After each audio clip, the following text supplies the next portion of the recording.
call the meeting to order this time and welcome everyone. First off, we do have a quorum. We have 3 commissioners present. And at this time, we're going to have the flag salute. And Archie, would you like to lead us in that today?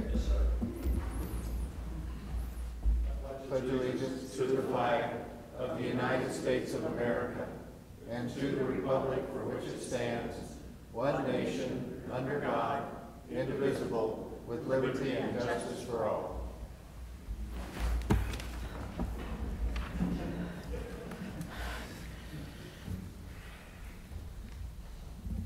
Okay, no one signed up. Okay. I move to approve the proclamation recognizing October 1st through 7th, 2017 as Public Power Week in honor of the PUD's contributions to Lewis County. Do we have representatives from PUD? Oh, 3 of them. Yes, we do. Very distinguished guests. Yes. Yes. It's good to see you, Dean. Good to see you, all of you. I'm going to read this proclamation this morning. Whereas the citizens of Lewis County place a high value on local control over community services and therefore have chosen to operate a community-owned, locally controlled, not-for-profit electric utility that gives its consumers and owners a direct say in utility operations and policies. And whereas the Public Utility District Number 1 of Lewis County, PUD, provides reliable, efficient, and cost-effective electricity for our homes, businesses, and farms, as well as our social service and governmental agencies. And whereas the PUD employees sound business practices designed to ensure the best possible service at not-for-profit rates while also contributing to the well-being of local citizens through energy efficiency, customer service, environmental protection, economic development, and safety awareness. And whereas the PUD is a dependable and trustworthy institution that provides many consumer protections and continues to make our community a better place in which to live and work while also contributing to the protection of the global environment. And whereas the PUD continues to bring lower cost, safe, reliable electricity to Lewis County homes and businesses, just as it has since 1936, the year during which the utility was created to serve the citizens of Lewis County, with the exception of the city of Centralia. Now therefore be it resolved that the Lewis County Board of County Commissioners designates the week of October 1st through 7th, 2017 as Public Power Week to honor the PUD for its contributions to the community and to make its consumer owners, policymakers, and employees more aware of its contributions to their well-being. And be it further resolved that our community joins hands with the more than 2,000 other public power systems in the United States in this celebration of public power and recognition that the PUD is good for consumers, business, the community, and the nation. Done in open session this 25th day of September 2017. So we thank all of our representatives for PUD, and we're going to ask you to come to the microphone, please. Say a few words. And say a few words for us. Say who you are, too. In honor of the gentleman that is approaching, I'd just like to say, oh, it's a beautiful day. I think Corey should come up, too. What's that? Corey, absolutely. Yes, yes. I'm Dean Dolan. I'm serving in my 5th year of my term, and it's been a big learning experience, been very interesting, but it's a struggle with all the different things entering into our power system now with solar and wind. So very interesting, and I'm glad to serve the community, and nice seeing you too, Bobby. Thanks. Thank you. Corey Moses, Communications Liaison for Lewis County PUD. One of our main focuses to bring back to our public is to remind them that they are our owners. We are local voices with local choices. So thank you so much for recognizing our Public Power Week. Thank you. Thank you. I hadn't heard that one before. I'm Ben Kostick. I'm the senior member of the Board of Commissioners. Been there over 10 years now. Time flies, doesn't it? And my family has been involved in public power for many years. My father was a commissioner for 28 years before me. My grandpa was a superintendent with the PUD back when the PUD was formed, and the PUD bought Puget Sound Energy's territory. So we've been doing this a long time. It's a great cause. Thank you. Thank you. Thank you. And who did you bring with you? There's a little cardboard person. This is Captain Public Power, and he comes out from the American Public Power Association. Yes. And he is our mascot that we set at our offices, and we put cookies out next week. We'll also be giving 10 tours to second graders from Chehalis that'll walk down, and we give them the behind the scenes of public power, not just the linemen that they see out fixing the lines, but actually the accountants and engineers and customer service representatives. So come in, visit us next week. We'll have cookies. Please. Okay. It's funny walking down the street from the PUD. Not as funny as when you're in uniform. I'm not in uniform.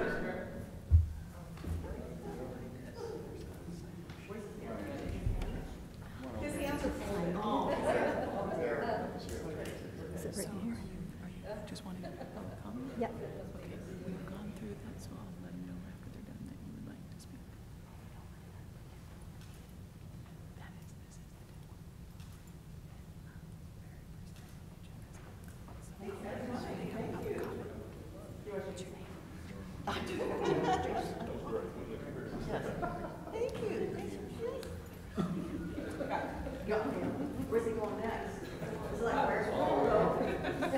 Yeah, you want to take him around with you, Edna?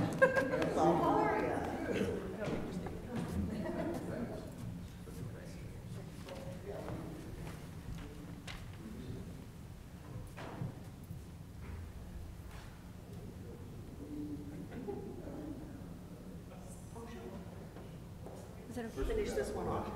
Yes. So I second this proclamation. Okay, a motion is made and second to approve the proclamation recognizing October 1st to 7th, 2017 as Public Power Week in honor of the PUD's contributions to Lewis County, and thank them. Okay, any more discussion? All in favor? Aye. Opposed? Passed. We have a person that would like to make a public comment, so we're going to go ahead and allow that. Please state your name and your address and that I apologize that I'm late. That's okay. A bit of a We were drive. waiting for you. Thank you. My name is Joanna Jones. I live in the tiny town of Toledo, and I recently had the opportunity to attend a lodging tax meeting, and it occurred to me that maybe a few changes could be suggested to make the process more inclusive countywide. First of all, I'm not advocating that we take money away from anybody. I'm just saying that our tourism needs to focus countywide, not just Centralia, Chehalis, and the corridor to 12. So we have a bona fide Discover Lewis County tourism agency. My recommendation is that we provide them additional funding so that the towns that are ineligible, such as maybe PL, Winlock, Vader, us even, would have access to, say, marketing funds, brochure money, things like that, interpretive signage, because otherwise we don't have hotels there. We can't find out, we don't put on the events ourselves. Little entities put on those events. So if they don't want to collect that information of how many people are coming, that gives us no eligibility to fill out the form the way it is. So I think that would support tourism countywide, and it would actually qualify under the RCW regulations. Let's see here. I'm going to just go ahead and read a couple of things so that I can get in with my 3 minutes. Rather than LTAX being an event-driven fund, when there is additional funds in the LTAX coffers, have a plan to spend it on support projects, such as the development of historic sites throughout the county. While they don't attract tourists to come here initially, they do support tourism as being additional places for those people that are visiting the county to go to. And those kind of venues are open all year round, whereas an event is a one-time thing. So this past meeting, there was an additional 30,000 left over. And what we did is we just gave it to the people that had applied.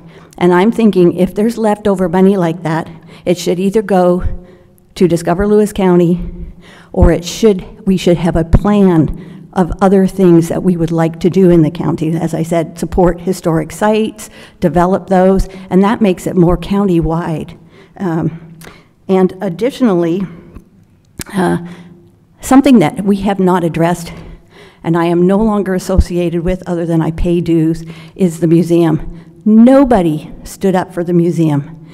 Their exhibits are outdated, and taking that 30,000 and putting it into the museum, which is open all year round, and they need to have a professional exhibit curated for them, where every year we put in a permanent exhibit, something more professional, something cutting edge, and you can just go down to the Cowlitz County Museum and take a look what their county has done in that museum. It's astounding.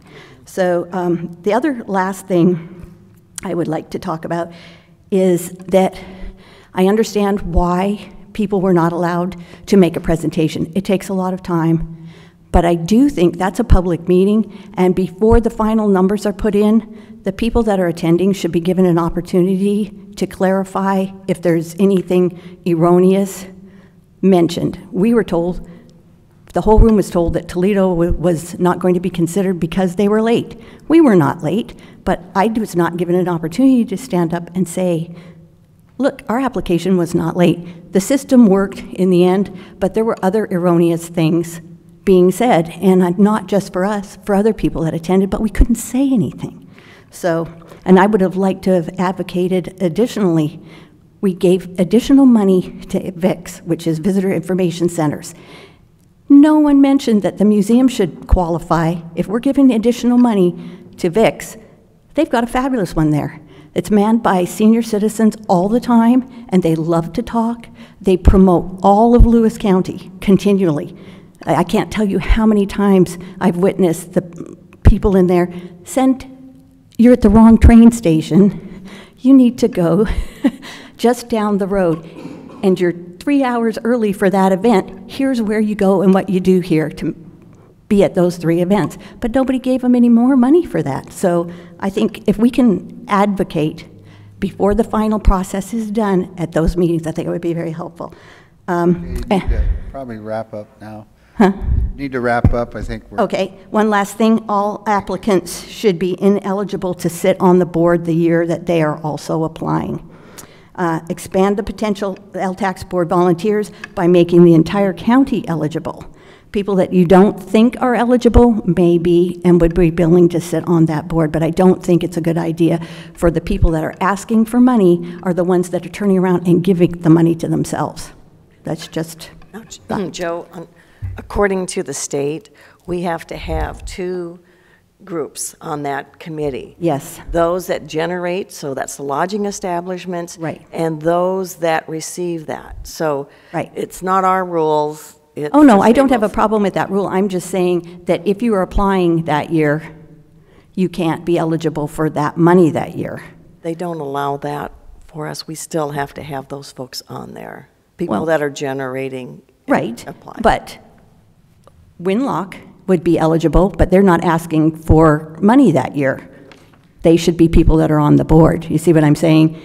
We're not trying to eliminate people, but if you're asking for money and you're turning around and giving yourself money, that is a conflict of interest, really and truly. And it's perceived in this county to be a conflict of interest.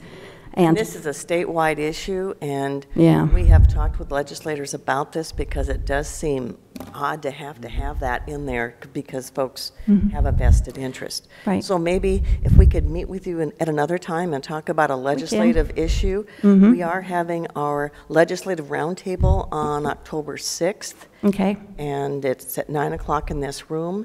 And we're saying to folks in the community, if you have 3 minutes to indicate your issue. I'll pare it down. So, anyway, but let's talk before that. Okay. Thank you. And if you wanted to, do you want to leave that with you? This is very unpolished. I'll polish one up and I'll give you a better. Okay. Thank you, Joanne. Thank you. Thank you. right. I move that we approve the notice items, Resolution 17-275 through 276. Second. Hi, Lee. Good morning. Good morning. Lee Napier, Director of Community Development, speaking on the next two agenda items. The first is Resolution 17275, and this is a resolution to set a hearing date for Ordinance 1278, and this ordinance adopts the revisions to the Shoreline Master Plan. I think it was about a year ago that the board reviewed the Shoreline Master Plan. It's now gone to the Department of Ecology. They've submitted it for comments, and so they're ready for us to bring it through our public process. So this will set the hearing date for that. The next agenda item is also to set a hearing date. It's Resolution 17-276, also related to the Shoreline Master Plan. So once the board has conducted a hearing on the Shoreline Master Plan, we'd also like you to hold a hearing related to changes to Lewis County Code. So both of those are hearing dates. Any questions? No. Thank you, Lee. Thank you. Okay, a motion has been made to approve the notice items, two of them, which is Resolutions 17-275 and 276. Any more discussion? All in favor? Aye. Opposed? Passed. Thank you. I move to approve two consent items, including the approval of minutes from the September 18th, 2017 BOCC meeting, and also Resolution 17-277. Second. Good morning, Commissioner. Suzette Smith, Chief Accountant, Auditor's Office, here to present to you Resolution number 17-277. This is the weekly approval of warrants against the various county departments. Last week, we issued 234 regular warrants. They were numbered 776, 786 through 776, 841, and 777-224 through 777-401. Dollar amount, $2,802,103.26. In addition, we had draw day on September 20th. We issued 238 draw warrants that included one tax warrant deposit. Those numbers 776-986 through 777-223 for a total of $267,006. We note the following series as a skip in sequence. These warrants were issued on behalf of our special purpose districts. Their commissions audit and approve the warrants. Number 776842 through 776985. Any questions? Thank you, Suzette. Thank you. Okay, a motion is made and second to approve the consent items. That's the approval of the minutes of September 18th, 2017.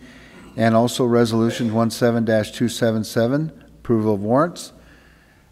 Any more discussion? All in favor? Aye. Opposed? Passed. I move that we approve the deliberation items, Resolution 17-278 through 287. Second. Go ahead there. All right.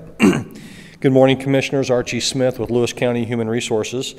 I am here to discuss resolution numbers 17278, 279, 280, 281, 282, 283, and 284.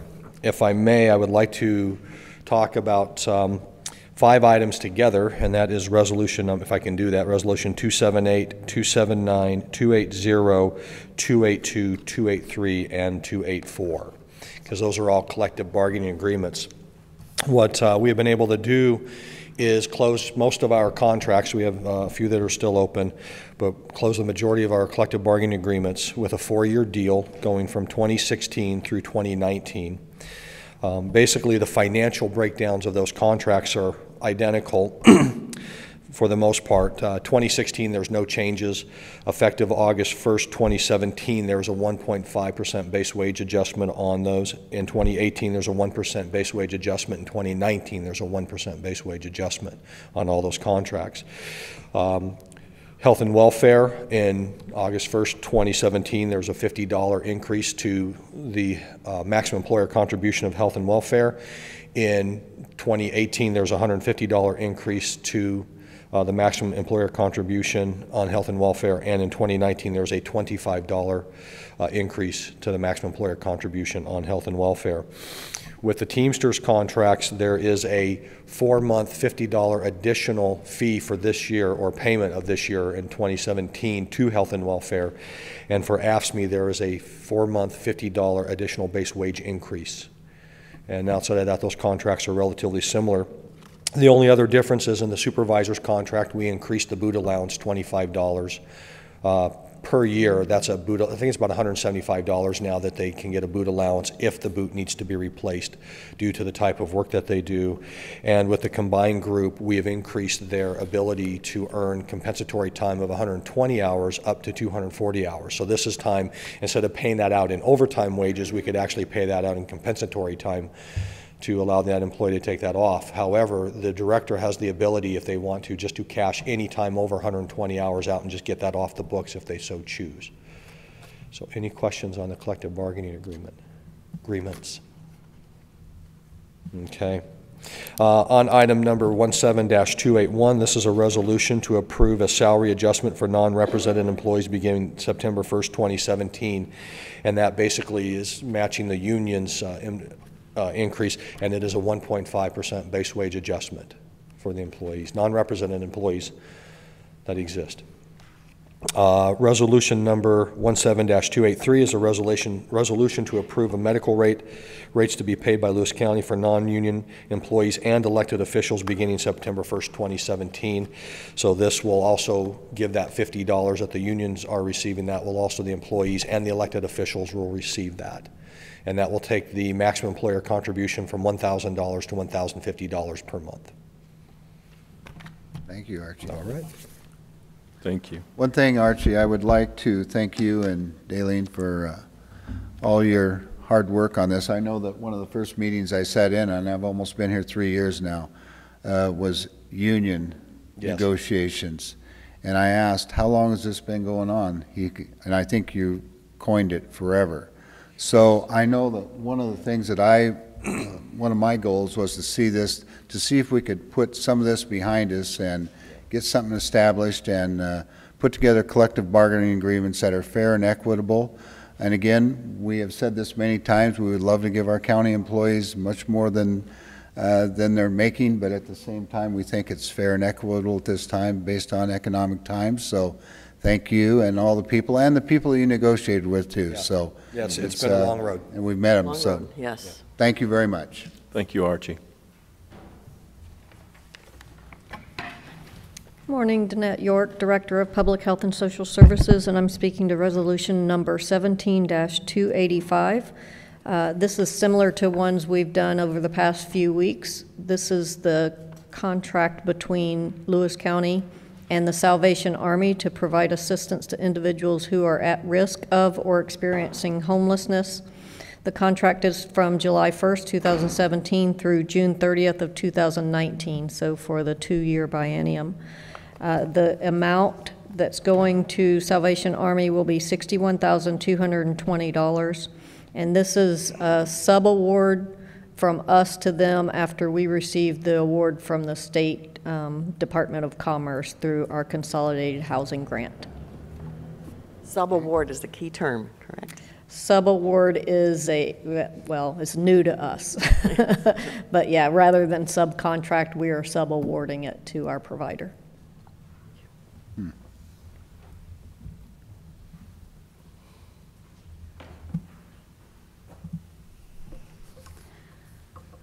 Good morning, Betsy Dillon, Senior Stormwater and Utility Engineer for Public Works.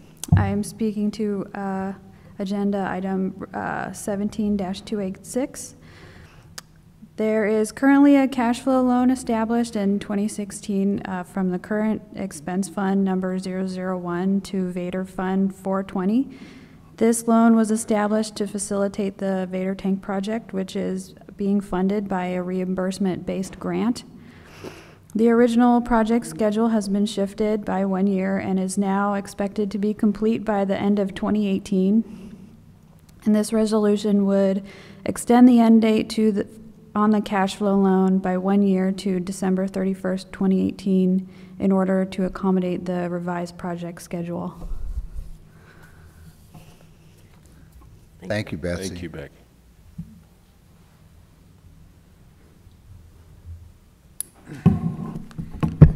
Good morning, Commissioners. Eric Martin, Public Works Director and County Engineer for the moment. For the moment. For the moment. Speaking to Resolution 17-287, a resolution to appoint Tim D. Fife, P.E. as County Engineer.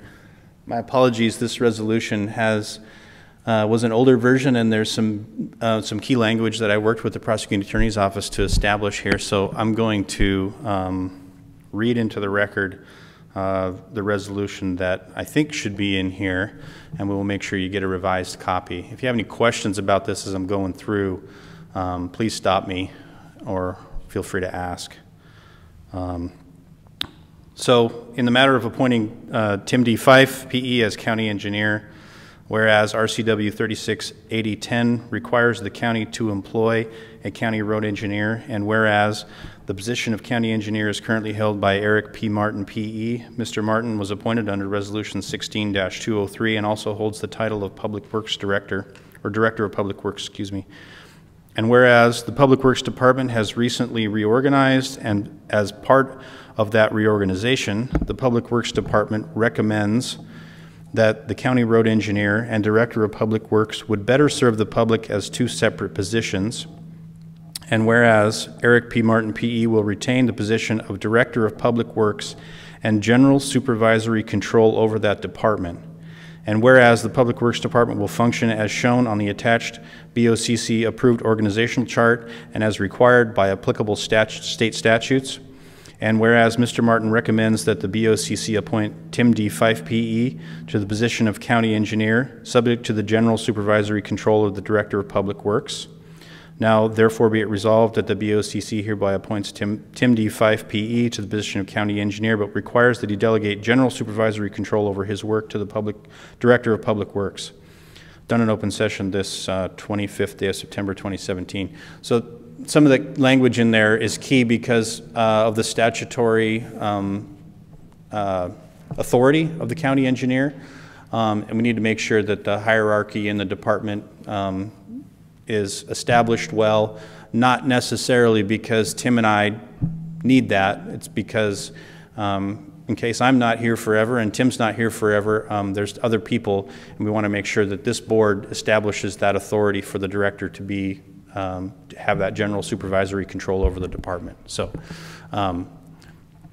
that's not a reflection on Tim and I's relationship. We have spent a long time talking about this decision, and we didn't come by it lightly.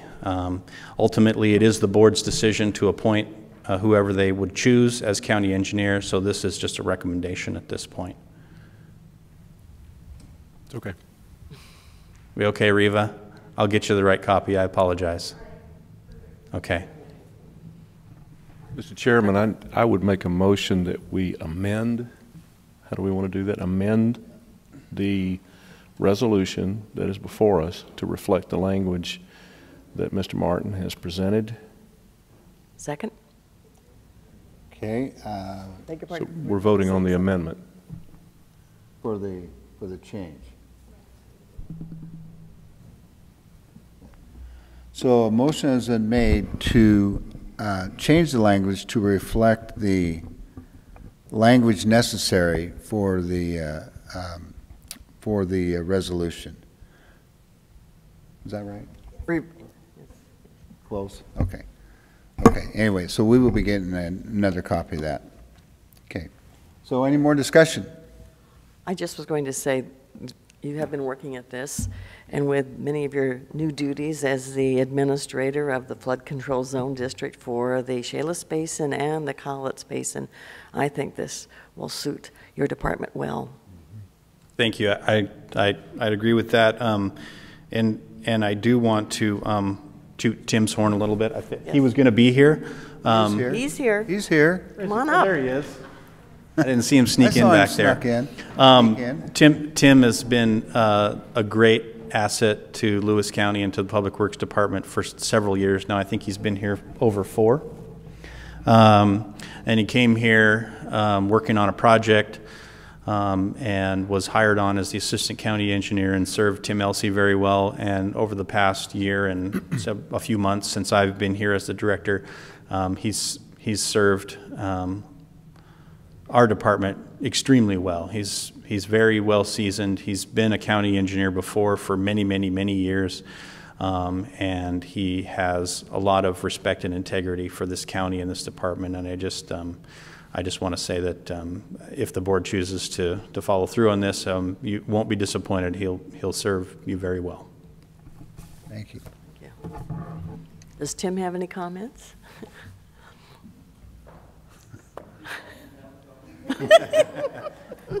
Are you happy about this?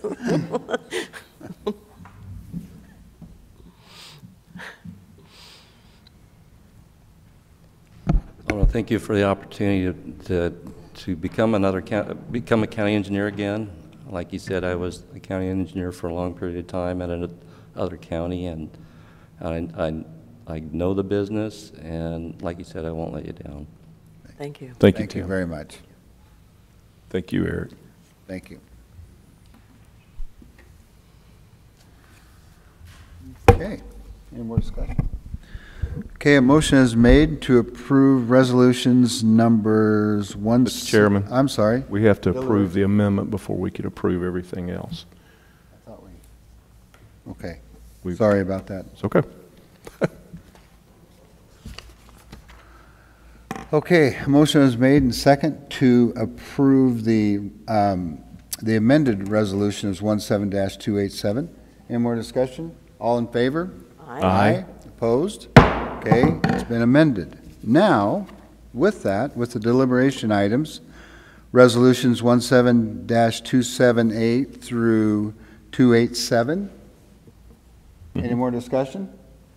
Okay, with no further ado, all in favor? Aye. Aye. Opposed?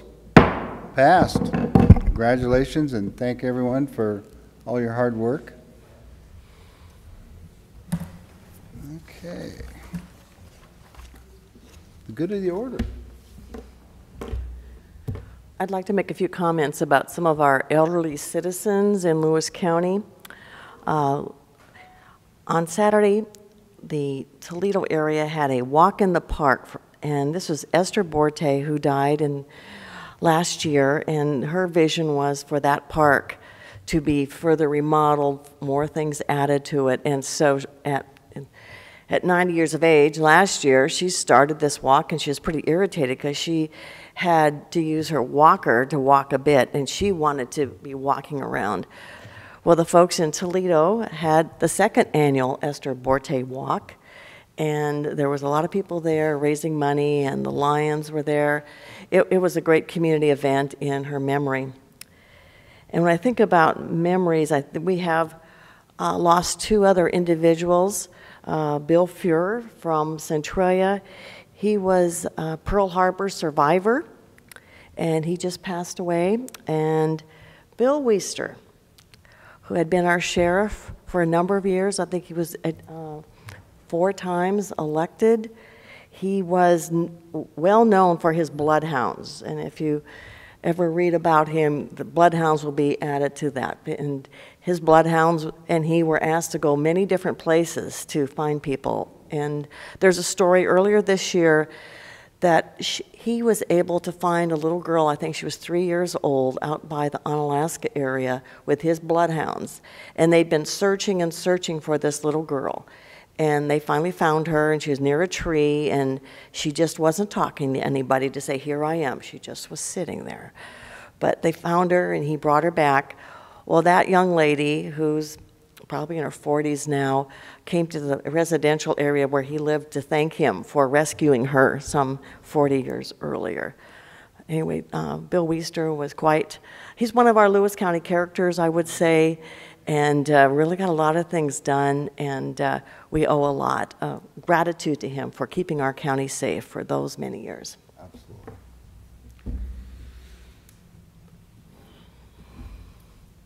Okay. Any questions, comments? Move into the press conference.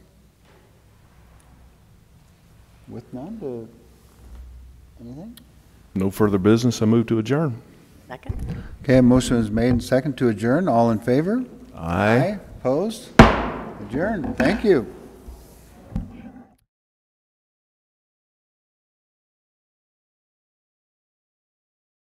You are invited to immerse yourself in the beauty of nature in all four corners of Lewis County, Washington. From our fields to your table, farms in the west share their bounty. Limitless landscapes, forests and mountains beg to be explored in the east.